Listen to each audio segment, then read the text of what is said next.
நூதனமாக இந்தியாவிற்கு தங்கம் கடத்திய கும்பல் இலங்கை சுங்கத் திணைக்கள அதிகாரிகளினால் மடக்கி பிடிக்கப்பட்டது.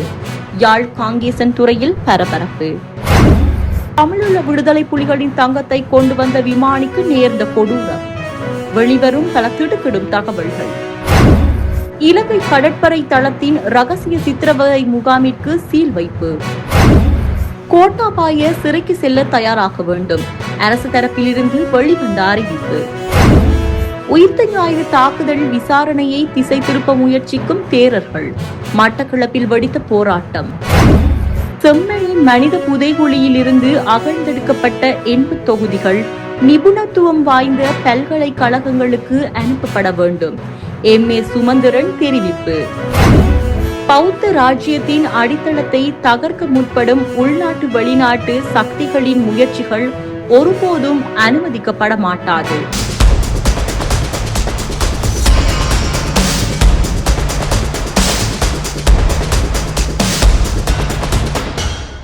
இலங்கையிலிருந்து நூதனமாக இந்தியாவிற்கு தங்கம் கடத்திய கும்பல் இலங்கை சுங்கத் திணைக்கள அதிகாரிகளினால் மடக்கி பிடிக்கப்பட்டது. காங்கேசன் துறை ஊடாக நேற்றைய தினம் நாகப்பட்டினம் செல்ல தயாரான சமயம் சுங்க அதிகாரிகளினால் தடுத்து நிறுத்தப்பட்ட 26 பயணிகளில் 17 பேருக்கு மேற்கொள்ளப்பட்ட ஸ்கேனிங் பரிசோதனைகளில் 6 பேர் உடம்பிற்குள் தங்கத்தை கடத்தியமை உறுதி செய்யப்பட்டுள்ளது. காங்கேசன் துறையிலிருந்து நாகப்பட்டினம் பயணிக்கும் பயணிகள் பலர் தங்கம் கடத்துவதற்காக எழுந்த சந்தேகத்தின் பெயரில் 26 பயணிகள் தடுத்து வைக்கப்பட்டு ஸ்கேனிங் பரிசோதனைகளுக்காக யாழ்ப்பாணம் போதனா வைத்தியசாலைக்கு கொண்டு வரப்பட்டனர். நாகப்பட்டினம் காங்கேசன் துறை இடையே இடம்பெறும் சிவகங்கை பயணிகள் கப்பல் சேவையில் நேற்று காங்கேசன் துறை துறைமுகத்தில் இருந்து நாகப்பட்டினம் பயணிக்க காங்கேசன் துறை துறைமுகத்தில் காத்திருந்த பயணிகளில் 26 பேர் சுங்கத் திணைக்கள அதிகாரிகளினால் அனுமதிக்கப்படாது தடுத்து வைக்கப்பட்டனர். தடுத்து வைக்கப்பட்டவர்களில் 17 இந்தியர்களும் 6 பெண்கள் உட்பட 9 இலங்கையர்களும் உள்ளடங்குகின்றனர். தடுத்து வைக்கப்பட்ட 26 பேரும் மருத்துவ பரிசோதனைகளுக்கு உட்படுத்தப்பட பரிந்துரைக்கப்பட்ட போதும் 17 பேரே போதனா வைத்தியசாலைக்கு அழைத்து வரப்பட்டு ஸ்கேனிங் பரிசோதனைகளுக்கு உட்படுத்தப்பட்டனர். இவர்களில் 6 பேர் தங்கத்தை விழுங்கியிருப்பது உறுதி செய்யப்பட்டுள்ளது. இதில் 4 ஆண்கள் இந்தியர்களும் 2 பெண்கள் இலங்கையர்களும் ஆவர். இறுதிப் போரின் போது தமிழீழ விடுதலை புலிகளிடம் இருந்து கைப்பற்றப்பட்ட பெரும் தொகை தங்கங்களை வடக்கிலிருந்து விமானம் மூலம் பாதுகாப்பு செயலாளராக இருந்த கோட்டாபாய ராஜபக்ஷவின் பணிப்புரையின் பேரில் கொழும்புக்கு கொண்டு வரப்பட்டது. தங்கங்கள் கொண்டு வந்த விமானி சுட்டுக் கொல்லப்பட்டதாகவும் மேலும் விமானத்தில் பாதுகாப்பு பணியில் இருந்தவர்கள் தொடர்பில் இன்று வரை எவ்வித தகவலும் கிடைக்கவில்லை எனவும் பல திடுக்கிடும் தகவல்கள் வெளிவந்துள்ளன. இது தொடர்பில் வெளிவந்துள்ள காணொலி ஒன்றில் இறுதிப் போரின் போது வடக்கில் கைப்பற்றப்பட்டுள்ள கொள்கலன்களை பரிசோதித்த போது தங்கங்கள் இருப்பது கண்டுபிடிக்கப்பட்ட பின்னர் அந்த தகவல்கள் பாதுகாப்பு செயலாளர் கோட்டாபாய ராஜபக்ஷவிற்கு அறிவிக்கப்பட்டுள்ளது. ஆனால் அன்றைய ராணுவ தளபதி சரத் பொன்சேகாவிற்கு இது தெரியாது. அதன் பின்னர் கோட்டாபாயவிடமிருந்து உத்தரவு வருகிறது ஜெனரலுக்கு சொல்ல வேண்டாம் என்று. அதனால் அதனை மூடி மறைக்கின்றார்கள். இவர்கள் அவற்றை உலங்கு வானூர்திகள் மூலம் கொண்டு வருகின்றார்கள். ஒரே விமானி மூலமாகத்தான் கொண்டு வருகிறார்கள். இந்த இறுதி கொள்கலனை கொண்டு வரும்போது அங்கிருந்த துப்பாக்கிதாரிகள் இன்று வரை காணாமல் போயுள்ளனர். விமானி துப்பாக்கி சூட்டுக்கு உள்ளாகி இறந்துள்ளார். அதற்கு சாட்சியங்கள் எதுவுமில்லை. ராஜபக்ஷ கூட்டத்தினர் இவ்வாறே தங்கள் குற்றங்களை மூடி மறைத்து வந்துள்ளனர். ஆனால் இது தொடர்பில் விசாரணைகள் நடைபெறுகின்றன. தமிழீழ விடுதலை புலிகளின் அமைப்பில் தங்கம் தொடர்பில் லஞ்ச ஊழல் ஒழிப்பின் விசாரணை ஆணைக்குழு முன்னாள் ராணுவ தளபதி ஸ்பிளிட் மார்ஷல் சரத் பொன்சேகாவிடம் 11ஆம் திகதி வாக்குமூலம் ஒன்றையும் பெற்றுக் கொண்டுள்ளது. மேலும் இந்த தங்க ஆபரணங்கள் இதுவரை காலம் ராணுவ புலனாய்வு பிரிவுக்கு சொந்தமான விசேட பாதுகாப்பு பெட்டகங்களில் பாதுகாப்பாக வைக்கப்பட்டிருப்பதாகவும் தெரிவிக்கப்பட்டுள்ளது. திருகோணமலை கடற்படை முகாமிற்குள் கன்சைட் என்ற பெயரில் இயங்கி வந்த மிகவும் ரகசியமான நிலத்தடி சிறைச்சாலை வளாகத்தை குற்றப்புலனாய்வு திணைக்களத்தினர் சீல் வைப்பதற்காக நடவடிக்கைகளை மேற்கொண்டுள்ளனர். சுமார் 60 பேருக்கும் அதிகமான நபர்களை அங்கு தடுத்து வைத்து சித்திரவதைகளுக்கு உள்ளாக்கி கப்பம் பெற்றுக் கொண்டமை உள்ளிட்ட பல பாரிய குற்றங்களுடன் இந்த இடத்திற்கு தொடர்பு இருப்பதாக நீண்ட காலமாக நடத்தப்பட்ட வரும் விசாரணைகளில் தெரிய வந்துள்ளது. இந்த நிலையில் குற்றப்புலனாய்வு பிரிவினரின் இந்த நடவடிக்கை அவ்விசாரணைகளின் தீர்க்கமானதொரு திருப்பு முனையாக கருதப்படுகின்றது.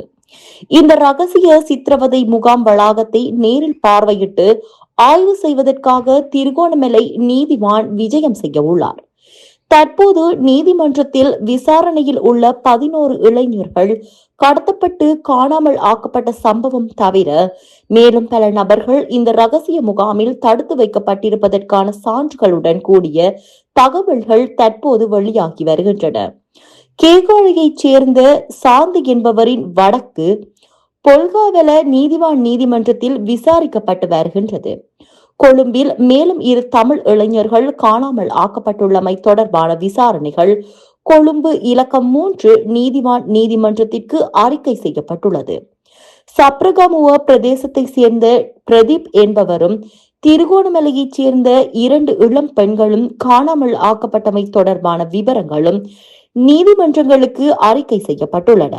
இந்த ரகசிய முகாமில் தடுத்து வைக்கப்பட்டிருந்த சில நபர்களும் அது சார்ந்த நடவடிக்கைகளுடன் தொடர்புடைய சில தரப்பினரும் தற்போதைய நிலையில் நீதிவான் முன்னிலையில் ரகசிய வாக்குமூலங்களை வழங்குவதற்கு முன்வந்துள்ளதாக தெரிவிக்கப்பட்டுள்ளது. முன்னாள் ஜனாதிபதி கோட்டாபாய ராஜபக்சவோ அல்லது சுரேஷ் சாலேவோ உயிர்த்த ஞாயிறு குண்டு தாக்குதலில் குற்றம் நிரூபிக்கப்பட்டால் அவர்கள் சிறை செல்ல தயாராக இருக்க வேண்டும் என்று பெருந்தோட்ட மற்றும் சமூக உட்கட்டமைப்பு அமைச்சர் சுமந்த வித்யாரத்ன தெரிவித்துள்ளார். கொழும்பில் இடம்பெற்ற செய்தியாளர் சந்திப்பில் கலந்து கொண்டு கருத்து தெரிவிக்கும் போதே அவர் மேற்கண்டவாறு குறிப்பிட்டார்.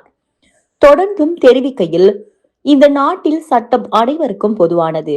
அது சுரேஷ் சாலே, முன்னாள் ஜனாதிபதி கோட்டாபாய ராஜபக்ஷ அல்லது தற்போதைய ஜனாதிபதி அனுரகுமார திசாநாயக்க யாராக இருந்தாலும் சட்டம் பொதுவானதே. உயிர்த்த ஞாயிறு தாக்குதல் தொடர்பில் அரச புலனாய்வு சேவையின் முன்னாள் பிரதானி சுரேஷ் சாலே கைது செய்யப்பட்டுள்ளமை மற்றும் அவரிடம் முன்னெடுக்கப்பட்ட விசாரணைகள் அனைத்தும் சட்டப்பூர்வமானவை. முன்னாள் ஜனாதிபதி கோட்டாபாய ராஜபக்ஷ தன்னை கைது செய்ய வேண்டாம் என கோரிக்கை விடுத்துள்ள நிலையில் குற்றப்புலனாய்வு திணைக்களத்தின் விசாரணைகளில் தவறு இருப்பது உறுதி செய்யப்பட்டால் சட்டத்துக்கு முன் எந்த நிபந்தனைகளும் கிடையாது. சந்தேக நபர்கள் நீதிமன்றத்தில் தங்கள் நிரபராதித்தன்மையை நிரூபிக்க முடியாவிட்டால் அவர்கள் அனைவரும் சிறைக்கு செல்ல தயாராக இருக்க வேண்டும். மேலும் சுரேஷ் சாலேவின் உயிருக்கு ஆபத்து இருப்பதாக கூறி அவருக்கு ஆதரவாக பேசுபவர்கள் உண்மையிலேயே சாலே மீதான அக்கறையில் பேசவில்லை. தங்களுக்கு எதிராக வரவிருக்கும் சட்ட நடவடிக்கைகளில் இருந்து தப்பித்துக் கொள்ளவும் தங்களை பாதுகாத்துக் கொள்ளவும் சுரேஷ் சாலேவை ஒரு பகடைக்காயாக பயன்படுத்தப்படுகின்றனர். உயிர்த்த ஞாயிறு தாக்குதல் என்பது வெறும் மதவாத அல்லது பயங்கரவாதத்தை கடந்து அரசியல் மற்றும் அதிகார தேவைகளுக்காக அரங்கேற்றப்பட்ட ஒன்று என்று தற்போது சமூகத்திலும் சட்டத்துறையிலும் பரவலாக பேசப்பட்டு வருகின்றது. இதற்கான அடுத்த கட்ட சட்ட நடவடிக்கைகள் மற்றும் சட்ட ரீதியான ஏற்பாடுகள் தீவிரமாக முன்னெடுக்கப்பட்டு வருகின்றன என குறிப்பிட்டுள்ளார்.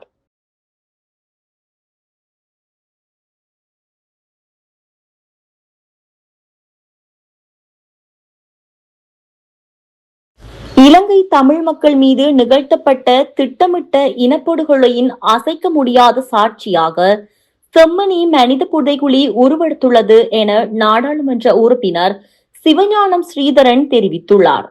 தமிழர்கள் மீது புரியப்பட்ட இந்த இனப்படுகொலையை சர்வதேச சமூகம் இனியாவது ஒப்புக்கொள்ள வேண்டும் என்பதையே இந்த புதைகுழியிலிருந்து மீட்டெடுக்கப்பட்ட 80 தொகுதிகள் உலகுக்கு பறைசாற்றுகின்றன என்றும் ஸ்ரீதரன் இதன் போது கூறியுள்ளார். செம்மணி மனித புதைகுழி விவகாரம் மற்றும் அங்கு நாளுக்கு நாள் அதிகரித்து வரும் மனித எச்சங்கள் குறித்து ஊடகங்களுக்கு கருத்து தெரிவிக்கும் போதே அவர் மேற்கண்டவாறு கூறியுள்ளார். இது குறித்து அவர் மேலும் தெரிவித்ததாவது, செம்மணி மனித புதைகுழியில் மிக குறுகிய நாட்களுக்குள் 380 மனித எண்பு தொகுதிகள் கண்டெடுக்கப்பட்டிருக்கின்றன. இலங்கை வரலாற்றிலேயே மிக அதிகப்படியான மனித பேரவலம் அரங்கேறிய ஒரே ஒரு புதைகுழியாகவும் தமிழ் மக்கள் இனப்படுகொலைக்கான நேரடி சாட்சியாகவும் இந்த செம்மணி தளம் இன்று மாறியுள்ளது. இங்கு இன்னும் பல்லாயிரக்கணக்கான தமிழ் மக்களின் எண்பு தொகுதிகள் புதைக்கப்பட்டிருக்கலாம் என பலராலும் எதிர்பார்க்கப்படுகின்றது.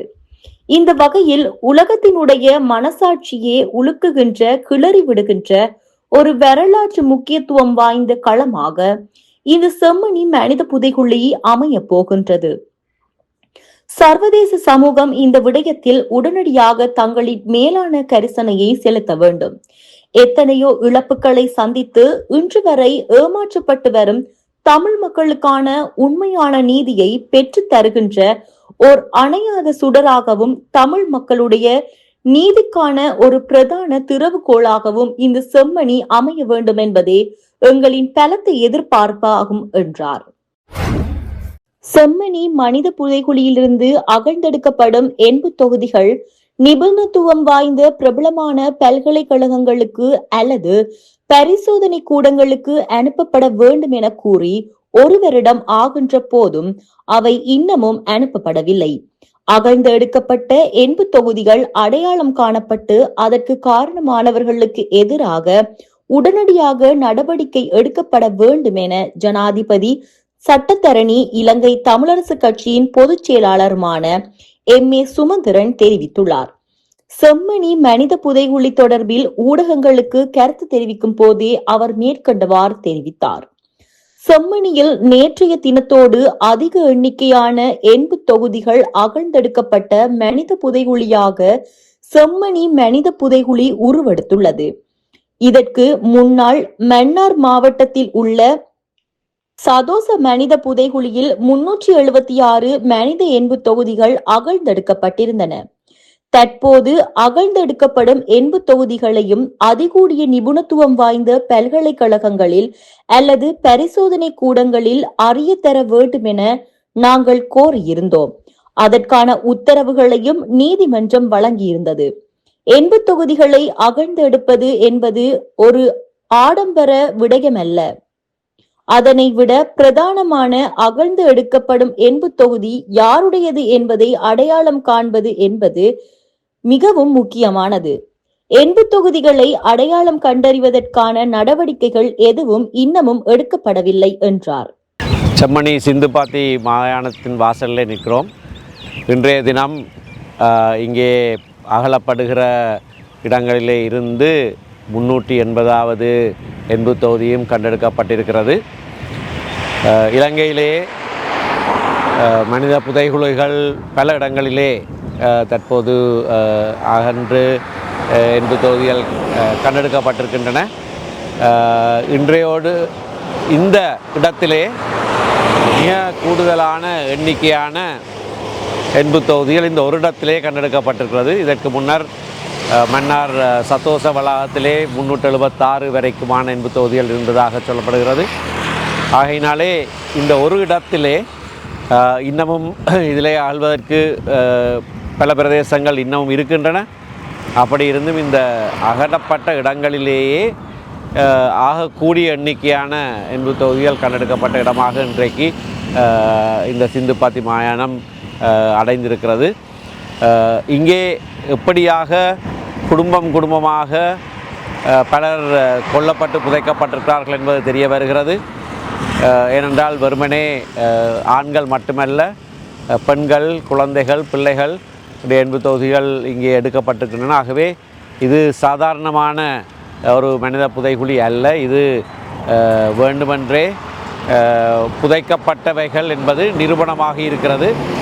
பல வருடங்களுக்கு முன்னர் 98ஆம் ஆண்டிலே ஒரு இராணுவ வீரன் இந்த இடத்திலே 300க்கும் 400க்கும் இடைப்பட்ட இவர்களுடைய உடல்கள் புதைக்கப்பட்டிருப்பதாக சொன்ன பிறகு ஓரிடத்திலே அந்த வீதிக்கு அந்த பகுதியிலே 15-80 தொகுதிகள் போல எடுக்கப்பட்டன.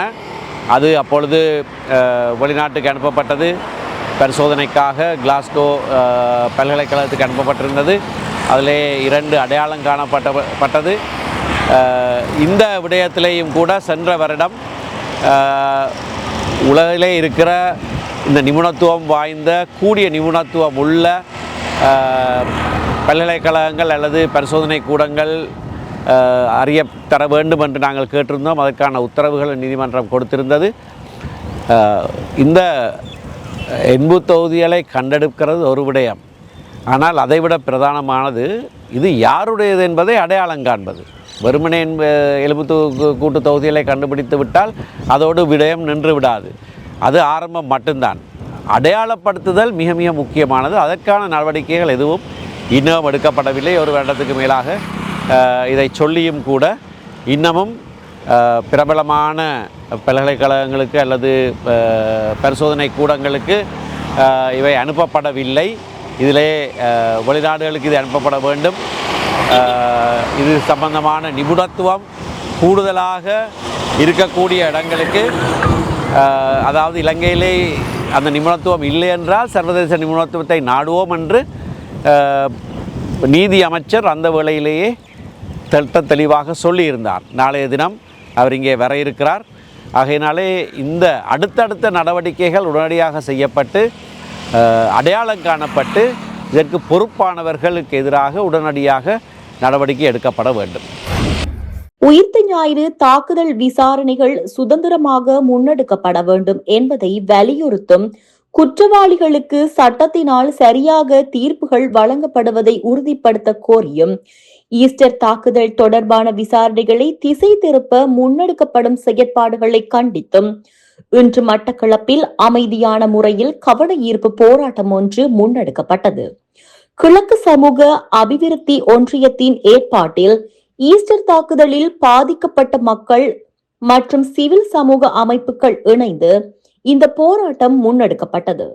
கிழக்கு சமூக அபிவிருத்தி ஒன்றியத்தின் இணைப்பாளர் புகாரி தலைமையில் நடைபெற்ற இந்த போராட்டத்தில் ஈஸ்டர் தாக்குதலில் பாதிக்கப்பட்ட மக்கள், தாக்குதலின் பின்னர் பாதிக்கப்பட்ட மக்கள், சிவில் சமூக அமைப்புகளின் பிரதிநிதிகள், மத தலைவர்கள் என பெருமளவானோர் கலந்து கொண்டனர்.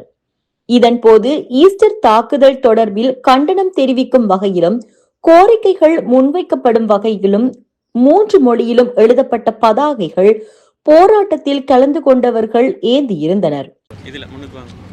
என்னண்டா நாங்க என்ன பாவம் செய்தாங்க? இந்த சர்ச்சுக்குள்ள ஒன்று குண்டு வைத்தவங்க, குண்டு வைத்தது யாரு? அதை வைக்க சொன்னது யாரு? என்ற 22 வயசு மகள் ஒரு பட்டதாரி இழந்துட்டேன். எனக்கு ஒரு கண்ணால ஒரே தண்ணி ஓடி கொண்டிருக்கு. அங்க சர்ச்சில் குண்டு அடிச்சோடு நம்மள மோசமா இருக்கிறேன். கழுத்துக்குள்ள சண்டம் இருக்கு. நாங்க என்ன பாவம் செய்தோம்? நம்ம ஒரு வேலைகள் கை முறிஞ்சிருக்கு. என்ற பிள்ளைக்கு என்ன நீதி? இது வரைக்கும் மரண சர்டிஃபிகேட் இல்ல. 7 வருஷம் அந்த பிள்ளை இழந்துட்டு நான் இது வரைக்கும் திரிகிறேன். ஒரு நீதி இவருக்கு கிடைக்காதா? குண்டு வைக்க சொன்னாரு, குண்டு வச்சவங்க யாரு? இதுக்கு பின்னால் யாரு இருக்காங்க? சரியான நீதியெல்லாம் கிடைக்க வேணும். நான் போகாத இடம் எல்லாம் போயிட்டேன். நீங்க என்ன நினைக்கிறீங்களா? கொழும்புக்கு போகாத இல்லை இடம் இல்லை. இந்த மரண சர்டிஃபிகேட் தேடி எல்லாரும் ஜேம் அப்படிங்கன்றாங்க. நான் ஒரு தமிழ், எனக்கு கொழும்புல யாரும் தெரியும்? சிங்களம் தெரியுமா? ஒன்றுமே தெரியாது. நீங்க எனக்கு ஏதாவது ஒரு முடிவு செய்தே ஆகணும். இந்த குண்டு வடித்த பின்னுக்கு யாரு இருக்காங்க வச்சதுக்கு பின்னுக்கான்னு சொல்லி எனக்கு என்ன புள்ளட மரண சர்டிஃபிகேட் இது வரைக்கும் என்ன கைக்கு கிடைக்கல. 7 வருஷம் முடிஞ்சு. வடக்கு மற்றும் கிழக்கு மாகாணங்களில் சிங்கள மக்கள் பாரியதொரு பேரழிவுக்கு முகம் கொடுத்துள்ளதுடன் வரலாற்று ரீதியான பௌத்த ராஜ்யத்தின் அடித்தளத்தை தகர்ப்பதற்கு முற்படும் உள்நாட்டு மற்றும் வெளிநாட்டு சக்திகளின் முயற்சிகள் ஒருபோதும் அனுமதிக்கப்பட மாட்டாது என பலாங்கொட காஸ்பதேரர் தெரிவித்துள்ளார். அரசியல் கட்சிகள் அனைத்தும் மக்களால் நிராகரிக்கப்பட்டுள்ள நிலையில் நாடு எதிர்நோக்கியுள்ள ஆபத்தான நெருக்கடியிலிருந்து மீள்வதற்கு ஒட்டுமொத்த சிங்கள பௌத்த மக்களும் அரசியல் நிறங்களையும் கட்சிகளையும் விடுத்து கிராமத்து விகாரைகளை மையப்படுத்தி பௌத்த துறவிகளுடன் ஏனைய சிவில் சமூகத்தினருடனும் ஒருமனதாக ஒன்றிணைய வேண்டும் என்று அவர் வலியுறுத்தினார். திருகோணமலை நீதிமன்ற கட்டட தொகுதி வளாகத்தில் இன்று ஊடகங்களுக்கு கருத்து தெரிவித்த போதே பலாங்கொட கஸ்பதேரர் மேற்கண்டவாறு குறிப்பிட்டார். அவர் இங்கு மேலும் உரையாற்றுகையில், கிழக்கு மாகாணத்திலும் மற்றும் வடக்கு மாகாணத்திலும் நாங்கள் பயணிக்கும் பொழுது எமக்கு புலப்படும் விடயம் என்னவென்றால், சிங்கள மக்கள் ஒரு பாரிய பேரழிவுக்கு முகம் கொடுத்துள்ளார்கள் என்பதாகும். எனவே அரசாங்கமோ அல்லது ஏதேனும் வெளிநாட்டு சக்திகளோ அல்லது ஏனைய தீவிரவாத குழுக்களோ வரலாற்று ரீதியாக பௌத்த ராஜ்யம் கட்டியெழுப்பப்பட்ட இந்த அடித்தளத்தை தகர்ப்பதற்கு தயாராகுவார்களாயின் அதற்கு நாம் ஒருபோதும் இடமளிக்க மாட்டோம் என்பதை அவர்களுக்கு நினைவூட்டுகின்றோம். அது அதிகாலையில் காணும் ஒரு கனவை போன்றது மாத்திரமே ஆகும். விடிந்ததும் பொழுது அக்கனவு அழிந்து போய்விடும். எனவே இந்த சந்தர்ப்பத்தில் மக்களுக்கு நாம் நினைவூட்டுவது என்னவென்றால், அரசியல் கட்சிகளால் இந்த நாட்டை மீண்டும் மறுமலர்ச்சியை நோக்கி கொண்டு செல்ல முடியாது. அரசியல் கட்சிகள் ஏற்கனவே நிராகரிக்கப்பட்டுவிட்டன. இதன் காரணமாக சிங்கள மக்கள், குறிப்பாக பௌத்தர்கள், நிறங்களையும் கட்சிகளையும் கைவிட்டு இந்த நாடு முகம் கொடுத்துள்ள நெருக்கடி குறித்து கூட்டாக சிந்தித்து பொருளாதார சீர்திருத்தங்களை நோக்கி பயணிப்பதற்கு, அதே போன்று ஒரு புதுமையான பொருளாதாரத்தை நோக்கி திறமையான மனிதர்களை ஒன்றிணைப்பதற்கும் முன்வர வேண்டும். கட்சிகளை ஒருபுறம் ஒதுக்கி வைத்துவிட்டு தனித்தனியாக ஒன்றிணைந்தால் மாத்திரமே இந்த நாட்டை மீண்டும் ஒரு சுபிட்சமான திசையை நோக்கி கொண்டு செல்ல முடியும். இந்த யுகத்தில் நாம் முகம் கொடுக்க வேண்டிய மிக ஆபத்தான ஒரு சூழ்நிலையை நோக்கியே நாம் தற்பொழுது பயணித்துக் கொண்டிருக்கின்றோம். பொதுமக்களுக்கு நினைவூட்டுகின்றோம். இதனால் ஒட்டுமொத்த மக்களும் நிறங்களையும் கட்சிகளையும் ஒருபுறம் ஒதுக்கி வைத்துவிட்டு கிராமத்து விகாரிகளை மையப்படுத்தி பௌத்த துறவிகளை ஒன்றிணைத்து அனைத்து மத தலைவர்களுடனும் மற்றும் ஒட்டுமொத்த சிவில் சமூகத்துடனும் இணைந்து இந்த நாடு முகம் கொடுத்துள்ள நெருக்கடியில் இருந்து மீள்வதற்காக ஒருமனதாக செயற்பட வேண்டும் என கேட்டுக்கொள்கின்றோம். அவ்வாறு செய்ய தவறினால் சிங்கள பௌத்த ராஜ்யத்தின் முடிவு இன்னும் சில தினங்களில் ஏற்படுவது திண்ணம் என்றார்.